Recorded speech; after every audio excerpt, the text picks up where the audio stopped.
A very good evening. This is Primetime News, live from the Newsfirst studios here in Colombo. I'm Mahina Bongzo. Good evening and welcome. I'm Shahin Jurangpati and here's a look at your headlines this evening. Farmers stage protests island-wide requesting for a set price for paddy. President pledges to commit to a new drug eradication program. Steps also taken to publicly destroy narcotic substances seized thus far.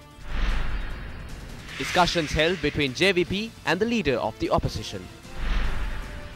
Minister Sajith Premadasa legalizes Angampura, which was made illegal in 1818. Cabinet approval granted today.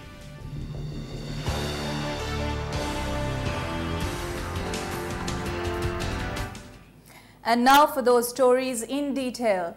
The government says it will take steps to extend the deadline provided by the resolution adopted by the UNHRC in 2015 regarding Sri Lanka. The Prime Minister's Office, Ministry of Foreign Affairs and the Department of Government Information issued a communique today clarifying the matter. Now, the 40th regular session of the United Nations Human Rights Council is currently underway in Geneva. The UN High Commissioner for Human Rights is to present a full report to the Council on the 20th of this month on the progress made in implementing the resolution adopted on Sri Lanka in 2015. In the joint communique issued by the government today, it states that a further extension of 2 years through a co-sponsored rollover resolution will be sought.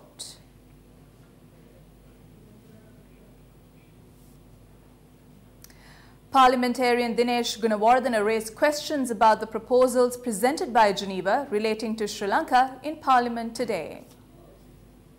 The Human Rights Commission will convene in Geneva and Sri Lanka is in a very difficult position due to the several agreements signed by the government. I would like to know what steps the government has taken at a time where Lord Nesby of the British Parliament has revealed that the proposal put forward by Britain contains false information.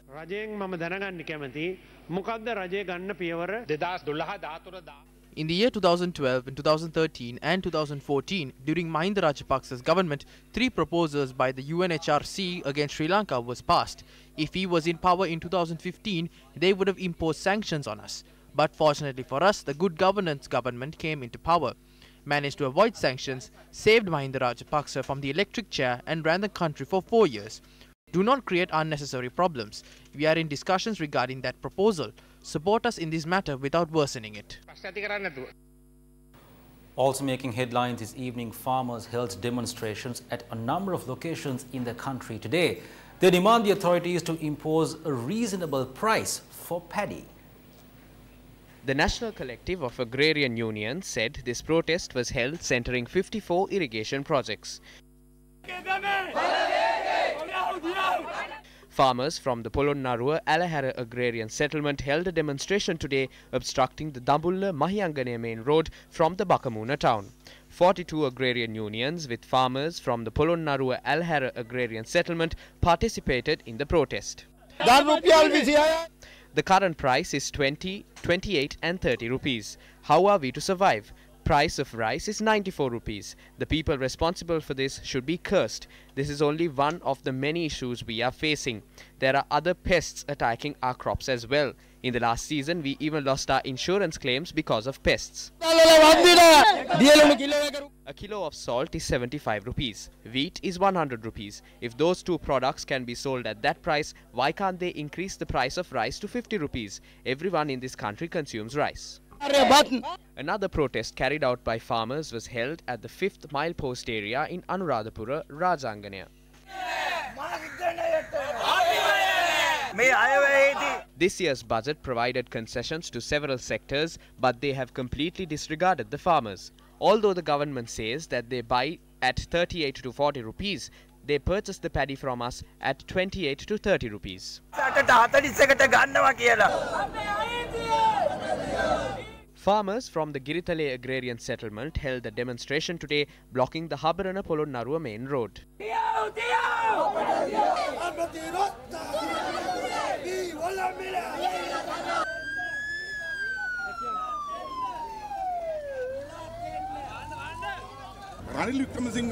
We would like to ask the Prime Minister if he can worship the Tirupati shrine and gift gold weighing as much as him to the shrine, why can't they weigh the paddy of the farmers and provide them with a reasonable price? What is this journey they are embarking on by hoodwinking the farmers? Another group of farmers obstructed the Min area Hinguraggoda main road from the Hinguraggoda town.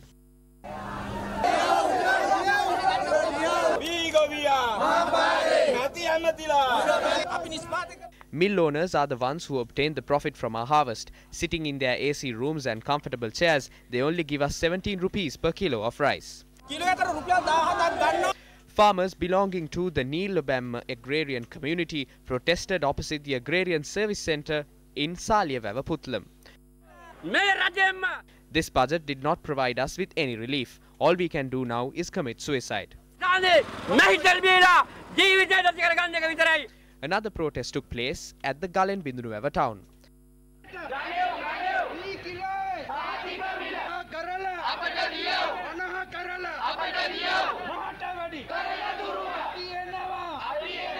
Several representatives of the Ridigama Joint Farmers Federation held a demonstration in Ambalantota.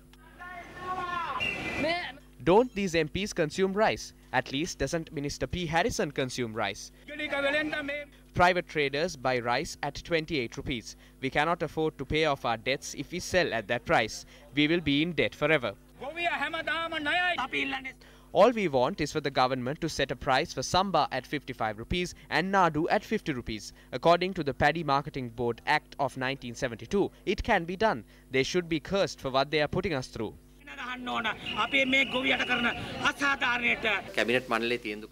The cabinet has decided to purchase a kilogram of Samba at 41 rupees and a kilo of Nadu at 37 rupees. These control prices are determined taking into account both farmers and consumers in order to ensure that an equilibrium is met. We have released all paddy storages under our administration. As the Paddy Marketing Board, we purchase paddy. The money is paid through the District Secretary's office. The paddy farmer currently incurs a large cost in order to reap a harvest. Since most fertilizers and pesticides are not locally manufactured, such products have to be imported. The burden of the depreciating rupee against the US dollar also has to be borne by the farmers, and this resulted in an increase of their production costs. Therefore, is it not the duty of policymakers to ensure that these farmers are provided with a reasonable price with which they are able to settle their debts and be satisfied with the hard yards that they put in order to reap the harvest? If such policies to protect local paddy farmers are not put in place by the policymakers, the day where farmers give up cultivating paddy is not far away.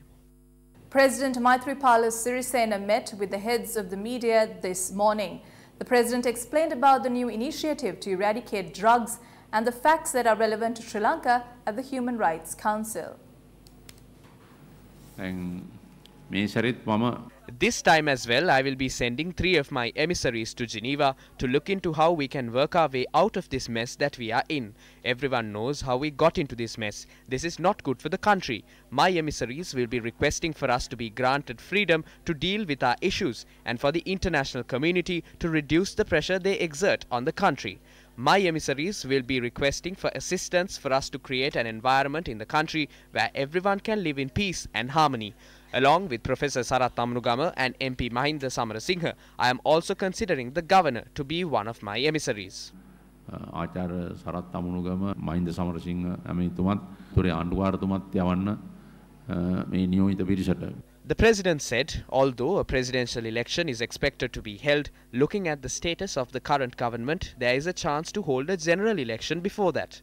The President further said that this year is anyway going to be an election year. The President also said that he will invest to purchase the most advanced technology in the world required to put a stop to the drug menace in the country. I am hoping on the 3rd of April for the future of this country and for the children. We will all take an oath on the morning of the 3rd. It is named as the Bak Maha Oath. During the morning assemblies of the school children on the 3rd morning, as well as at all government offices and in Parliament, I invite all party leaders. The main event will be held at the Independence Square in Torrington. It will be a small event held at 8 AM at the Independence Square. April 3 උදේ 8ට The president added that most of the police officers are being ill-treated, so that Sri Lanka police must be restructured as a whole, and the ministries which the Sri Lanka police was under has politicized the department and therefore it must be changed. The president said the grievances of the police officers will be looked into in a specific manner. Adding further, the president stated that in his meeting with the Singaporean Prime Minister, he explained to him about the red notice issued to arrest Arjuna Mahendran. Tune in to Sirsa TV at 10 p.m. tomorrow to witness the full-length meeting of the President with the heads of media. In more local news, the meeting between the leader of the JVP, Anurukumara Dissanayake, and opposition leader Mahinda Rajapaksa was held today. The meeting took place at the opposition's leader's office and Anurukumara Dissanayake, Vijitha Herath and Sunil Handunethi attended the meeting representing the JVP. A group including Dinesh Gunawardena, Dallas Alaha Peruma, along with Mahinda Rajapaksa had attended the meeting. Presenting facts, the opposition leader's faction said that there is a policy agreement to abolish the executive presidency, but since the election system and the 13th Amendment to the Constitution is disputing with the executive presidency, that has to be taken into consideration as well. We are in agreement for a change in the election system, but a suspicion arises as to whether the election will be held properly, if there is a need to go into a new election system and if a delimitation needs to be carried out. It was proposed that the steps that should be taken be discussed. As a fundamental step, this was a successful meeting.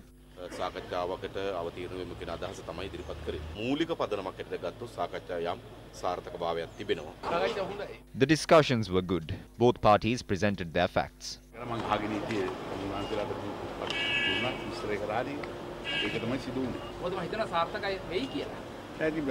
We have faith. We have commenced the discussion now. We are a group. We must brief these to the joint opposition. These are not things that can be decided by us. I have not spoken about the 20th. I have spoken about the executive presidency. It was not me who spoke. It was the people who made Mahinda Chintanaya. From Mahinda Chintanaya through every election that came after, people have said they will change this system. The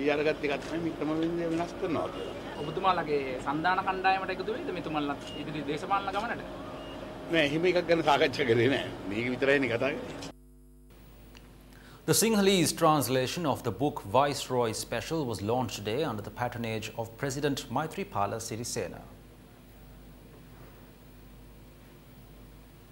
The translation has been authored by Bharata Tennakon. The original story of Viceroy Special, a steam train operating the island, was written by Hemsiri Fernando, who is the current Defence Secretary.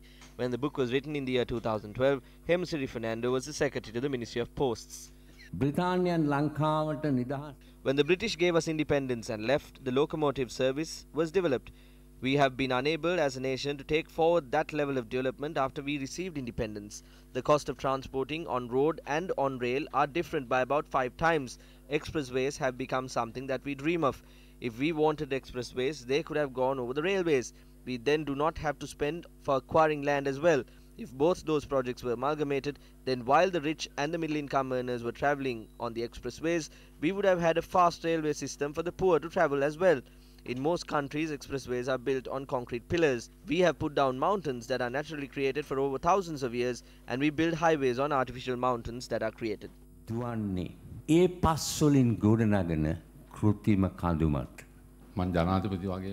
You know that I'm also the Minister of Environment as well as the President. When the Kandy Expressway was to be constructed, I told the gentleman in Colombo as well as the gentleman in Kandy to refrain from cutting down mountains. I'm not an engineer, but since I'm an ardent lover of the environment, I told them a way to construct an expressway to Kandy. 3 years ago, I told them to construct the expressway from Colombo to Kurunegala via Ambepussa. It only takes 35 minutes to go from Kurunegala to Kandy even today. So I asked them to widen the Kandy road from Kurunegala onwards. Those two gentlemen did not agree. Now they are levelling the mountains. BDO Sri Lanka held a seminar in Colombo today to present a summary of the budget proposals for 2019 and the BDO's views on the changes that have been proposed by Finance Minister Mangala Samaravira. The event was graced by State Minister of Finance Eran Wickramaratne. Exports have come down to by 2015 they were just 13% of GDP.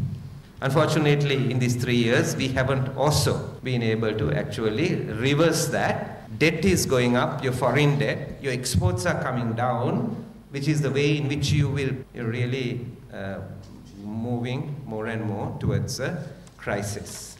We have been able, in the last year, to gradually bring down that budget deficit to about 5.3%. We have just reached a staff level agreement with the IMF, which is to take it down to 4.5. Following the presentation of the summary of the 2019 budget, a panel discussion was held with the participation of the State Minister and industry experts in tax, business and export.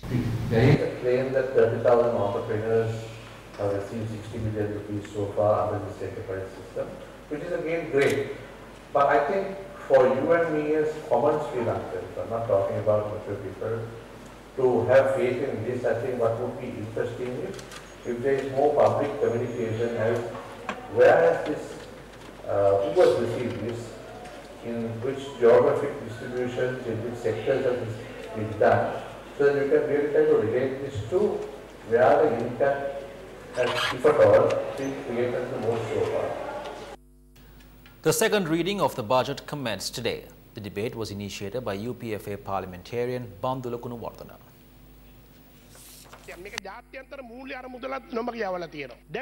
This has also misled the International Monetary Fund. I can prove that the facts presented saying that there is an excess of 0.6 is a lie, because there are 90 billion worth bills in the Ministry of Finance that has not been settled as of 31st of December.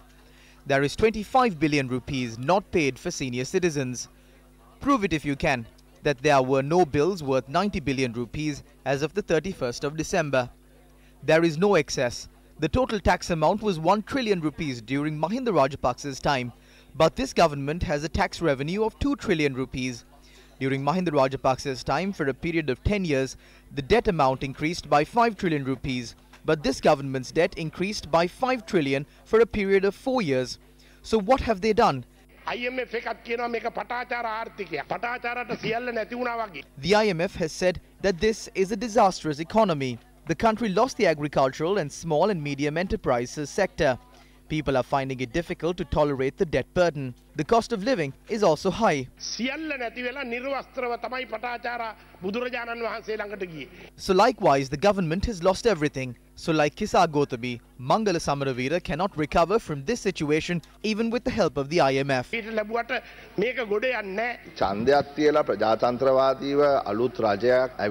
There is no problem if a government comes into power through an election in a democratic manner. But there are attempts to take over a government by using knives or by throwing chairs.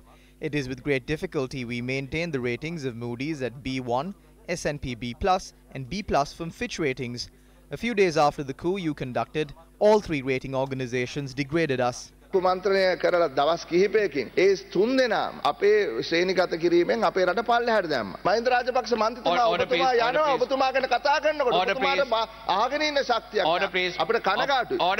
මුළු අවුරුද්දටම ලංකාවෙන් එළියට ගිහිලා තියෙනවා dollar $893.6 million has left the country for one whole year. It was during their coup in October and November that $487 million had left the country. He said that there is no excess. MP Bandula, please don't lie like this.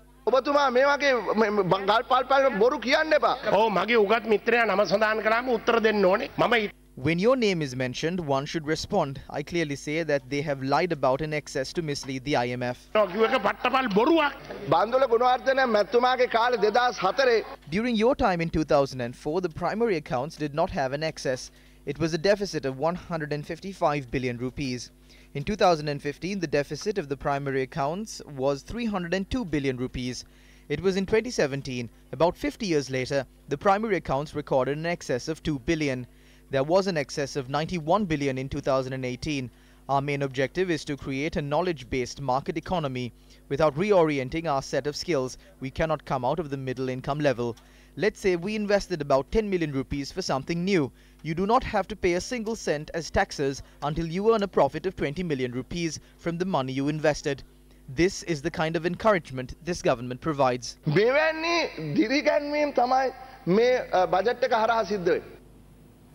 following our views expressed on the budget.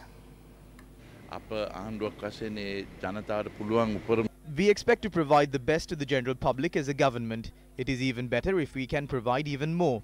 We are discussing about what should be done further and correcting mistakes if there are any. We don't promise things we cannot achieve and complain to the opposition.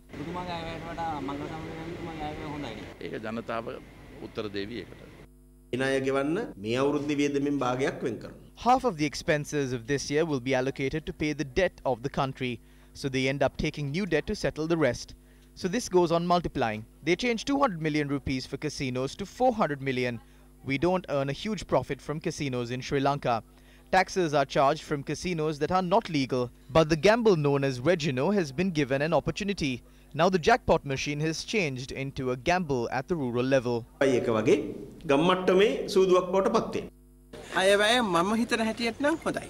I think the budget is good. There are proposals to eradicate poverty. Especially the people will reap the benefit of Gamperaliya and Enterprise Sri Lanka.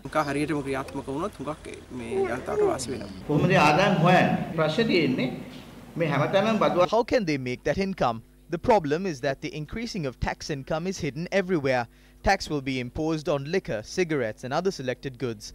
We will only get to know what the selected goods are when they will be announced in the coming weeks. We do not know whether it is rice or bread. We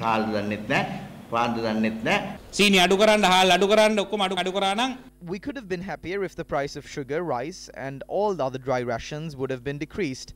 But to whom will it be given after bringing down the prices? The prices of sugar, flour and rice are brought down. You, the general public, will be affected in some way. The method to increase income should be made efficient. That is exactly what we have done through the budget.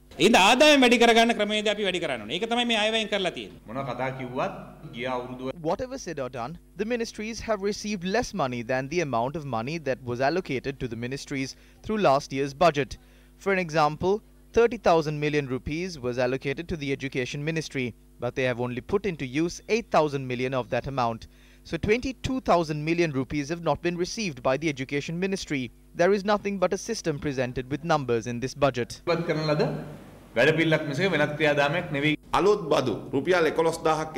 New taxes of 11,000 rupees will be imposed on one person in 2019. If there are 4 members in the family, then 11,000 has to be multiplied by 4. Then it becomes 44,000 rupees. When the amount is divided by 4, it is 3,666 rupees and 66 cents. That is the amount that will be imposed as a new tax to a family per month. The traditional form of martial art Angampura, which was banned by the British after the 1818 Uva Vallasa rebellion against colonial rule, was legalized following a decision taken by the Cabinet of Ministers. The Cabinet has taken the decision to do away with the ban following the intervention of President Maithripala Sirisena and Minister Sajith Premadasa. The cabinet unanimously decided to do away with the ban imposed on Angampura and legalize it. This was done under the leadership of President Maithripala Sirisena and the Prime Minister. I would like to mention that not only did we legalize this fighting style under the directive of the President, the Cabinet of Ministers also made a patriotic decision to protect this ancient fighting style and to uplift it. I would also like to mention that the MTV-MBC network fulfilled a mammoth task in the lead-up to the legalization of Angampura. I would like to thank MTV-MBC for bringing this to my attention.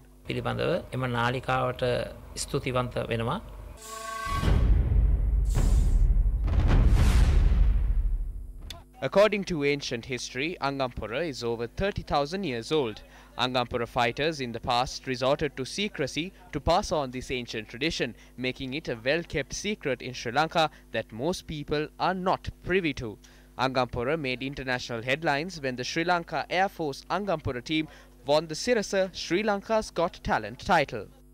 The Angampura team of the Air Force are the ones who played a prominent role to create awareness among the contemporary society about Angampura.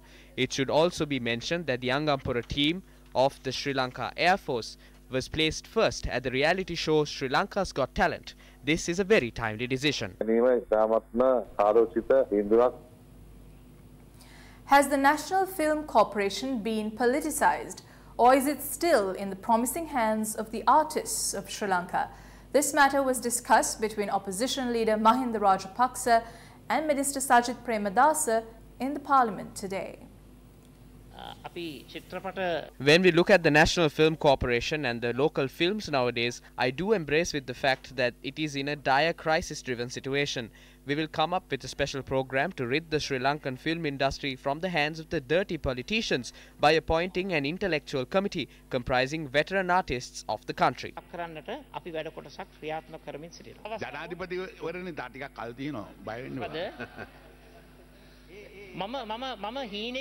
I never thought that you would think of me to that extent. Thank you very much for that. But this issue is not about the presidential election. It is about the cinema of this country. You yourself have asked this question about the political involvement about the film industry, especially before 2015.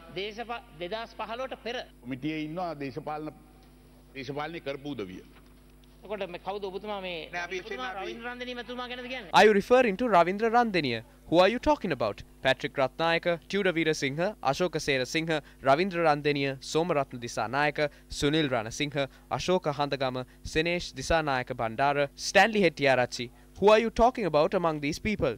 If you name a person who is not suitable for his current position, I will take him out today itself. Honorable Opposition Leader, there is no politics here. We have begun a new journey since 2015 to cure the bleeding sore that is the film industry of this country.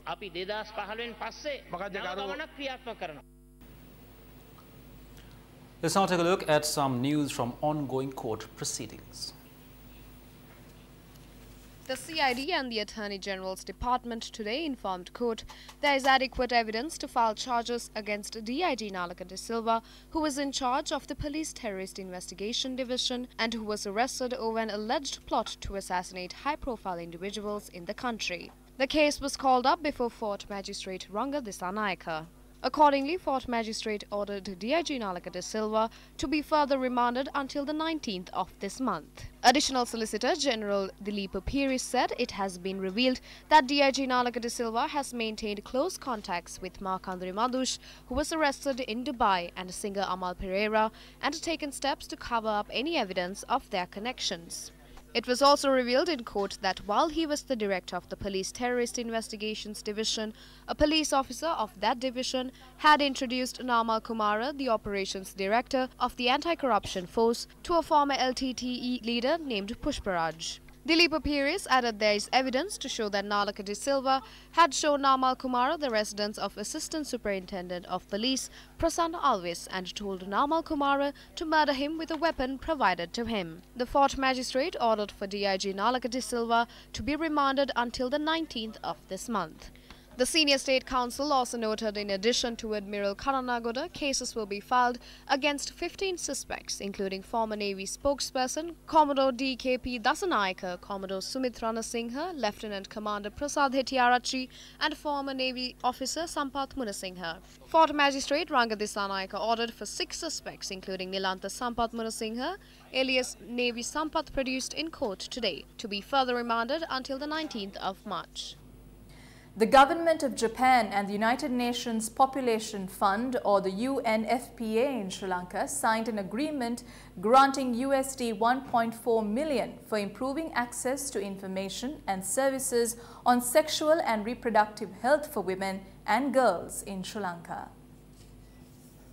The 3-year program includes access to services for survivors of gender-based violence, which is crucial for women and girls to fully realize and exercise their sexual and reproductive health and rights.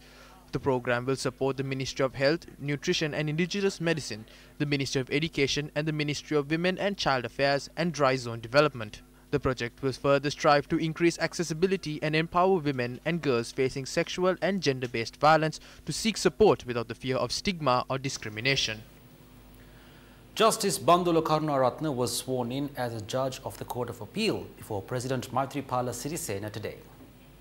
An old boy of Royal College Colombo 7, Karunaratne took oaths as a lawyer in the year 1985. He has served as a magistrate, a district judge, a High Court judge and a civil appellate High Court judge. Meanwhile, Court of Appeal Judge Deepali Vijay Sundara was sworn in as the acting president of the Court of Appeal. With that, we conclude today's edition of Primetime News. Thank you for joining us. I'm Mahina Bongzo. And I am Shahin Durangpati. Good night and take care.